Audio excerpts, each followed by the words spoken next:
본 영상은 보건복지부와 한국보육진흥원이 보육교직원의 권익 침해를 예방하고 보육활동 침해 행위 구제에 도움이 되고자 제작한 보육교사의 보육활동 보호를 위한 대응 가이드를 바탕으로 제작되었습니다. 보육활동이란 무엇일까요? 보육활동이란 어린이집 보육과정 운영계획에 따라 원장의 관리 감독하에 어린이집 안팎에서 이루어지는 일상생활, 대소집단 개별 활동, 놀이, 행사와 관련된 일체의 활동을 의미합니다. 그렇다면 이러한 보육활동을 침해하는 것은 무엇을 의미할까요? 보육활동 중인 보육교사가 영유아의 보호자 또는 근무기관의 보육교직원으로부터 부당하게 간섭을 받거나 제한하는 행위 등으로 보육교사의 보육활동 중 자율적 교육권에 대한 침해하는 행위를 의미합니다. 해당 교육에서 감정노동의 개념, 보육활동 침해 유형별 사례, 보육교사 권리보호를 위한 도움기관, 보육교사 권리보호를 위한 기본지침에 대해 알아보겠습니다. 안녕하세요, 여러분. 오늘은 전문가와 함께 보육교사의 감정노동에 대해 알아보겠습니다. 선생님, 안녕하세요. 네, 안녕하세요.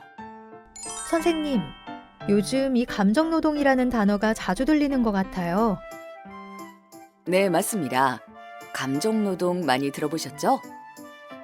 최근 설문조사에 따르면 보육교사로 근무하는 사람들 중에 97.9%나 감정노동 경험이 있다고 응답했다고 하네요.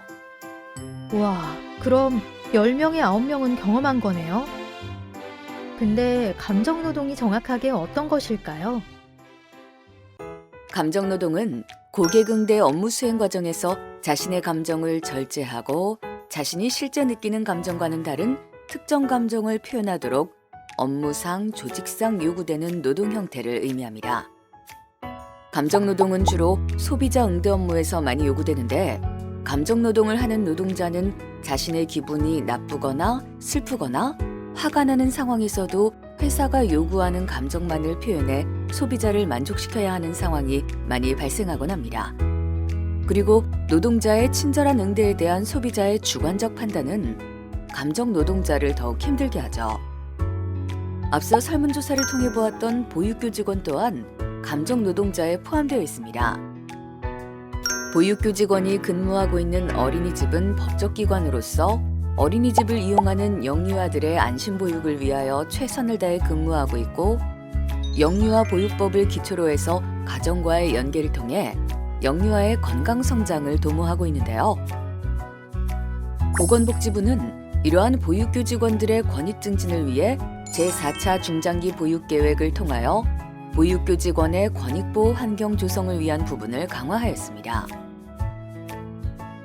이에 많은 시도에서 권익보호 관련 조례가 제정되고 있으며 인천광역시 또한 인천광역시 보육교직원 권익보호 및 지원에 관한 조례를 시행하고 인천광역시 제5차 중장기 보육계획 등에서 보육교직원의 권리보호를 위하여 인천광역시 육아종합지원센터에 상담 전문요원을 배치하여 고충 상담을 진행하고 마음휴식 프로젝트를 통해 힐링 교육 및 활동을 지속적으로 하는 등 다방면에서 노력을 기울이고 있습니다. 어린이집을 이용하는 부모님들도 영유아의 권리 존중과 보육교직원의 권리 존중을 함께 실현하며 안심보육을 위해 최선의 노력을 다해주시고 계시는데요. 그러나 일부 잘못된 인식으로 인해 어린이집을 이용하는 가정의 부당한 사례가 지속적으로 발생하고 있습니다. 이는 보육활동을 침해하는 행위에 속하게 됩니다. 이에 따라 이러한 행위에 대한 법적 절차 및 대응 가이드라인이 마련되어져 있습니다. 보건복지부 및 한국보육진흥원에서는 보육교사의 보육활동 보호를 위한 대응 가이드를 제작하여 보호자와 교사 간 소통 시 발생할 수 있는 보육활동 침해 행위를 유형별로 분류하고 유형별 사례 및 법령 정보, 상호작용 예시를 비롯한 대응 방안을 제시하였습니다. 다음에서 그 사례를 살펴보기로 하겠습니다. 첫 번째 현장 사례인데요. 불법 정보 유통 행위와 관련되어 국민청원에 올라온 한 선생님의 사례입니다. 점심시간에 배식을 하던 중 노랑반 선생님의 아이가 혼자 뛰다 넘어지는 일이 있었는데요. 노랑반 선생님은 아이가 넘어진 것을 확인하였으나 배식 중이라 다른 선생님이 그 아이를 안아주고 다독여 주었다고 합니다. 그런데 담임이 아이를 안아주지 않아 정서적 학대를 했다며 학부모에게 고소를 당하게 되었다고 하시네요. 해당 아이의 부모님은 아동학대로 결론지어 지역 카페나 국민청원 등을 통해 여론몰이를 하셨고, 노랑반 선생님은 5개월 뒤 검찰에서 혐의 없음 처분을 받았지만 이미 사실과 관계없이 아동학대를 저지른 교사인 것처럼 되어버리셨다고 합니다. 정보통신망법 제44조의 7, 제1항에 따른 불법 정보 유형을 보면 음란한 부호, 문헌, 음향, 화상 또는 영상을 배포, 판매, 임대하거나 공공연하게 전시하는 내용의 정보, 사람을 비방할 목적으로 공공연하게 사실이나 거짓의 사실을 드러내어 타인의 명예를 훼손하는 내용의 정보, 공포심이나 불안감을 유발하는 부호, 문헌, 음향, 화상 또는 영상을 반복적으로 상대방에 도달하도록 하는 내용의 정보가 있습니다. 이런 정보통신망법에 따른 불법 정보 유통의 처벌은 사람을 비방할 목적으로 정보통신망을 통하여 공공연하게 사실을 드러내어 다른 사람의 명예를 훼손한 자는 3년 이하의 징역 또는 3천만 원 이하의 벌금이 부과되고, 사람을 비방할 목적으로 정보통신망을 통하여 공공연하게 거짓의 사실을 드러내어 다른 사람의 명예를 훼손한 자는 7년 이하의 징역, 10년 이하의 자격정지 또는 5천만 원 이하의 벌금을 부과받게 됩니다. 정보통신망법 위반 판단 기준은 무엇일까요? 먼저 반복성입니다.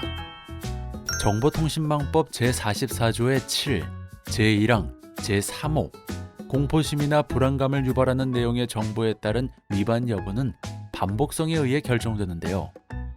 즉, 공포심이나 불안감을 조성하는 내용을 전화, 이메일, SNS 등을 통해 일회성으로 발송한 경우는 해당되지 않습니다. 두 번째로 특정성, 공연성, 사실의 적시입니다. 정보통신망법 제44조의 7, 제1항, 제2호에 따른 위반 여부는 명예훼손죄의 성립 요건과 동일합니다. 앞서 본 사례 외에도 보육교사에게 음란한 사진이나 영상을 전송한 경우나 인터넷 맘카페에 어린이집명 등의 구체적 정보를 제시하며 선생님이 나에게 욕설과 폭행을 했다와 같은 허위 사실을 작성한 경우나 보육교사에게 공포심이나 불안감을 유발하는 내용의 문자 메시지를 반복적으로 보내는 경우 또한 불법 정보 유통 행위에 속합니다. 다음은 한국 어린이집 총연합회 사례를 재구성한 명예훼손과 모욕행위와 관련된 사연입니다. 먼저 명예훼손과 관련된 사연을 들어볼까요? 한 어린이집의 파랑반 교사의 학부모가 해당 반 교사의 근태 상황을 파악한 후 정확하지 않은 허위 정보를 다른 보호자님들에게 유포하셨다고 해요. 그 이후 파랑반 선생님은 다른 학부모들의 신뢰를 잃게 되어 많이 힘들어했다는 사연입니다. 형법 제307조 명예훼손에 따른 명예훼손죄 처벌을 보면 공연히 사실을 적시하여 사람의 명예를 훼손한 경우 2년 이하의 징역이나 금고 또는 500만 원 이하의 벌금을 선고받게 되고, 공연히 허위의 사실을 적시하여 사람의 명예를 훼손한 경우에는 5년 이하의 징역, 10년 이하의 자격정지 또는 1천만 원 이하의 벌금을 선고받게 됩니다. 명예훼손죄가 성립이 되기 위해서는 어떤 요건들이 있어야 할까요? 먼저 피해자가 특정되어야 하고, 해당 사실 또는 허위의 사실이 불특정 또는 다수에게 전파될 가능성이 존재하여야 합니다. 마지막으로 그 사람의 사회적 평가를 저하시킬 수 있는 사실을 표현하고, 표현 내용이 증거에 의해 증명이 가능해야 합니다. 앞서 본 사례 외에도 다른 부모님들에게 우리 담임 선생님이 전에 있던 어린이집에서 문제가 있어서 해고를 당했다라고 허위 사실을 유포하는 경우, 또는 학부모들 모임에서 선생님 인스타그램 보니까 남자 관계가 복잡하다. 교사로서 자질이 의심스럽다는 말을 한 경우 또한 명예훼손에 해당합니다. 다음으로 보라반 선생님의 사연을 들어볼까요? 모욕행위와 관련된 사연입니다. 보라반 재원생 아버님께서 술을 드시고는 사전 연락 없이 평소 하원 시간보다 1시간이나 일찍 데리러 오셨다고 합니다. 그래서 보라반 선생님이 부랴부랴 하원 준비를 해서 데리고 나오셨는데요. 나왔더니 늦게 데리고 나왔다고 버럭 화를 내시며 선생님께 욕을 하셨다고 하네요. 이는 모욕행위에 해당됩니다. 형법 제311조 모욕에 따른 처벌을 보면 공연히 사람을 모욕한 경우 1년 이하의 징역이나 금고 또는 200만 원 이하의 벌금을 선고받게 됩니다. 모욕죄 판단 근거는 사회적 통념상 누가 보더라도 모욕이라고 느낄 수 있는 내용이어야 하며 불특정 또는 다수에게 전파될 가능성이 존재하는 경우에 해당합니다. 즉, 개인 간의 1대1 대화는 해당하지 않습니다. 실명을 언급하지 않았더라도 누구나 그 사람임을 유추할 수 있는 별명을 사용한 경우 등이 해당되고 사실의 적시를 요구하지는 않습니다. 앞서 본 사례 외에도 원장님에게 교사가 마음에 들지 않는다며 퇴사를 요구한 경우나 교사의 카톡 프로필이 교사답지 못하다며 징계를 요청한 경우, 다른 학부모들이 있는 자리에서 교사에게 선생님 보조 선생님이죠? 어린이집 교사 자격증은 있으세요?라고 묻는 경우 등이 모욕행위에 포함됩니다. 이번 사례 역시 한국 어린이집 총연합회 사례를 재구성한 협박행위와 관련된 사연입니다. 초록반 점심시간에 식사를 거부하는 원화가 있어 식판을 정리하도록 하였는데요. 그런데 다음 날 해당 원화의 학부모님이 찾아와서 초록반 선생님을 밀어 넘어뜨리는 폭행을 하고 가만두지 않겠다고 협박을 하셨다고 합니다. 형법 제283조 협박에 따르면 사람을 협박한 경우 3년 이하의 징역, 500만 원 이하의 벌금, 구류 또는 과료가 부과됩니다. 또한 타인을 협박하는 것은 형법상 협박죄에 해당되며 형사처벌과 별도로 민사상 손해배상 청구 대상이 될 수 있습니다. 이러한 협박죄가 성립되기 위해서는 먼저 해당 행위로 두려움이나 압박감을 느껴야 합니다. 또한 통보를 하는 방식은 글이나 직접 언급, 명시, 묵시 등 제한이 없으며 자신의 의사를 전달하여 위협을 보였다면 모두 협박에 포함됩니다. 그리고 실제로 협박할 의도가 없었다고 해도 해당 고지로 인해 상대방이 위협을 느낄 수 있겠다라는 인식만 가지고 있어도 협박에 해당됩니다. 앞서 본 사례 외에도 아동학대 행위가 명백히 아닌데도 형사고소나 민원을 제기하겠다고 보육교사에게 공포심을 주는 행위, 안전사고 발생에 대해 보육교사에게 터무니없이 큰 금전을 요구하면서 어린이집을 떠나게 만들겠다고 하는 경우도 협박행위에 해당합니다. 다음 사례는 폭행과 상해 행위에 대한 사연입니다. 각 사연을 만나볼까요? 연두반 선생님 반 재원생 중 발달 지연 및 ADHD 증상이 의심되어 보호자와 상담을 진행하셨다고 해요. 이런저런 관련 정보들과 지원 사항들을 안내해드렸는데요. 부모님께서 내용을 들으시더니 아이의 발달에 문제가 있다고 안내하는 것 자체가 기분이 나쁘다고 연두반 선생님의 멱살을 잡아 흔들며 욕을 하셨다고 해요. 형법 제260조 폭행에 따르면 사람의 신체에 대하여 폭행을 가한 경우 2년 이하의 징역, 500만 원 이하의 벌금, 구류 또는 과료가 부과됩니다. 이러한 폭행은 어떤 기준으로 판단하게 될까요? 판례에 나타난 폭행 판단 기준을 살펴보면 폭행죄에서 말하는 폭행은 반드시 피해자의 신체에 접촉함을 필요로 하는 것은 아니고 행위의 목적과 의도, 행위 당시의 정황, 행위의 태양과 종류, 피해자에게 주는 고통의 유무와 정도 등을 종합하여 판단하고 있습니다. 앞서 본 사례 외에도 보호자가 자녀의 어린이집 생활에 대하여 보육교사와 상담 중에 멱살을 잡거나 뺨을 때리는 경우, 아동학대를 의심한 보호자가 어린이집에 난입하여 보육교사의 어깨를 손, 어깨, 몸 등으로 밀친 경우, 보육교사와 닿을 수 있는 거리에서 팔이나 다리를 휘둘러 때리려고 하는 경우 또한 폭행에 해당합니다. 다음으로 상해 행위에 대한 사연을 볼까요? 초록반 선생님이 근무하시는 어린이집에 재원생 부모님께서 아동학대 발생을 의심하시고는 어린이집에 출입하여 교사를 폭행하고 어린이집 내 집기를 파손하셨다고 해요. 이 사건으로 인해서 어린이집 선생님들이 정신적 고통을 호소하시고 대다수 퇴사하셨다고 하네요. 형법 제257조 상해에 따르면 사람의 신체를 상해한 경우 7년 이하의 징역, 10년 이하의 자격정지 또는 1천만 원 이하의 벌금이 부과됩니다. 앞서 본 사례 외에도 야구방망이와 같은 도구를 이용하여 교사에게 골절상을 입히거나 교사에게 유무형, 직간접 수단을 사용하여 우울증 등과 같은 외상 후 스트레스 장애를 발생하게 한 경우 상해에 해당합니다. 7번째 사연은 11년차 어린이집 선생님이신 분홍반 선생님의 사연입니다. 최근 분홍반 학부모님 중 한 명이 아이 치마에 주머니를 달아서 녹음기를 들려보냈어요. 너무 당황스럽고 어떻게 대처해야 할지 모르겠다고 보내주셨는데요. 어떻게 할지 고민을 하다 결국 학부모님께 직접 전화드려서 상담을 하였다고 해요. 정말 난처하셨겠어요.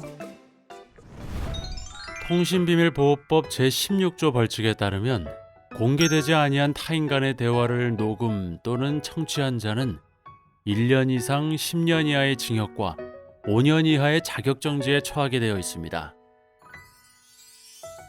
그리고 서울중앙지방법원에서 2018년 10월 17일에 선고한 판례에 나타난 무단녹음 위법성 판단 기준을 살펴보면 사람의 음성은 자신의 의사에 반하여 함부로 녹음, 재생 등이 되지 않을 권리를 가지므로 상대방의 동의 없이 음성을 녹음하고 재생하는 행위는 특별한 사정이 없는 한 음성권을 침해하는 불법 행위에 해당합니다. 그러나 아동학대 현장과 같이 비밀 녹음을 통해 달성하려는 정당한 목적 또는 이익이 있고 사회 통념상 용인될 수 있는 행위로 평가될 경우 위법이 아닌 것으로 인정될 수 있습니다. 앞서 본 사례 외에도 보육활동 중인 보육교사의 음성을 녹음하여 이를 무단으로 불특정 다수인이 접속하여 다운받을 수 있는 인터넷 게시판에 게시하는 행위도 보육활동 중 무단 촬영, 녹음 배포 행위에 속합니다. 아, 그렇군요. 다음 사연도 한번 소개해 주시겠어요? 네, 다음 사연 함께 보실까요? 다음 사연은 업무방해 행위와 관련된 사연이네요. 어린이집 외부에서 한 명의 원아가 친구를 때린 상황이 발생했는데요. 피해 원아 보호자께서 어린이집 내부에서도 폭행이 있었을 수 있다고 주장하며 CCTV 열람을 요청하고 지자체에 지속적으로 민원을 넣으며 업무를 방해하셨어요. CCTV 확인 결과 어린이집 내부에서 폭행은 확인되지 않았으며 두 원아 모두 퇴소하고 담임교사도 퇴사하셨다고 해요. 형법 제314조 업무방해에 따르면 제313조의 방법 또는 위력으로서 사람의 업무를 방해한 자는 5년 이하의 징역 또는 1,500만 원 이하의 벌금을 부여받게 됩니다. 이런 업무방해죄에 성립하기 위해서는 어떤 요건들이 있을까요? 업무방해죄의 의사나 행위가 미치는 대상은 계속 반복적으로 행하는 업무로 정신적인 부분까지 포함하고 있습니다. 또한 폭행, 협박, 사회적 지위나 권세와 같은 위계나 위력으로 업무를 방해해야 하며 실제 결과가 발생하지 않아도 업무방해 결과를 초래할 위험이 있다면 업무방해죄에 해당합니다. 앞서 본 사례 외에도 학부모의 자녀가 어린이집에서 다친 부분이 있다고 주장하며 지속적인 전화통화 및 퀴즈노트 작성 등도 업무방해에 해당합니다. 네, 어느덧 마지막 사례입니다. 마지막 사례는 만 3세반을 담당하고 있는 주황반 선생님의 사연입니다. 선생님들 미세먼지에 민감하게 확인하고 계시죠? 미세먼지 농도 기준이 보통인 어느 날 학부모님께서 오늘은 미세먼지가 많으니 야외 활동을 하지 말고 어린이집 안에서 놀이를 시켜주세요 라고 어린이집에 전화를 주셨어요. 그래서 선생님이 알겠습니다 라고 한 뒤 전화를 끊었는데요. 그리고 나서 1시간 후 또 전화해서 야외 활동을 하였는지 여부에 대해 또 확인하셨대요. 해당 학부모님은 평소에도 자주 어린이집에 전화하고 요구에 대한 반영이 곤란하다고 하면 화를 내면서 전화를 끊으시는 분이라고 하네요.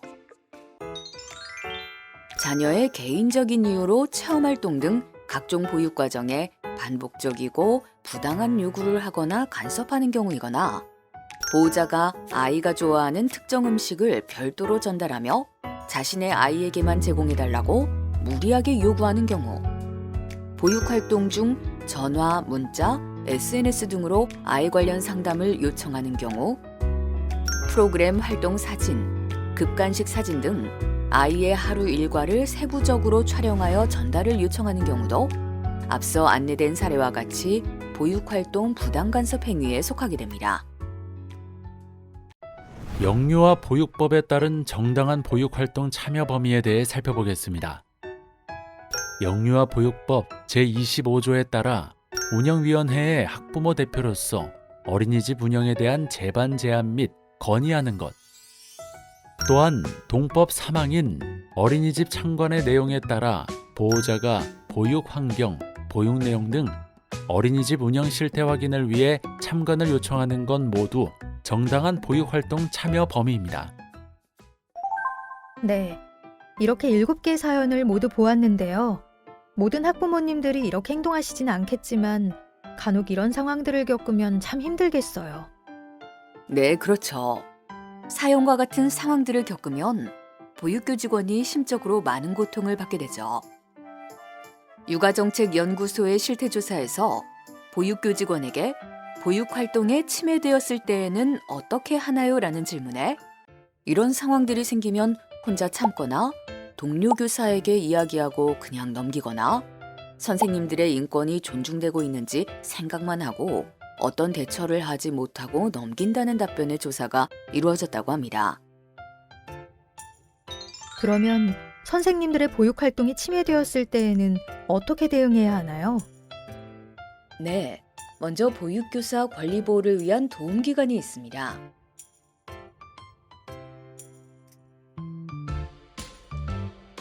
더불어 보육교사 권리보호를 위한 지침이 있는데요. 권리지침 중 학부모가 지켜야 할 권리지침을 살펴보도록 하겠습니다. 보육교사는 자격을 갖춘 보육 전문가임을 잊지 말고 존중해 주세요.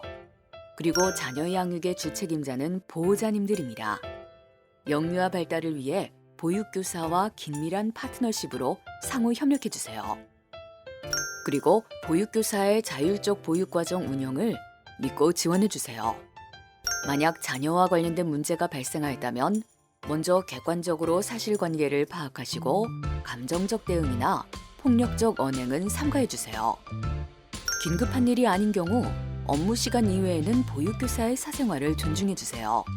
그리고 영유아들과 함께하는 보육활동 시간에는 아이들에게 집중할 수 있도록 도와주세요.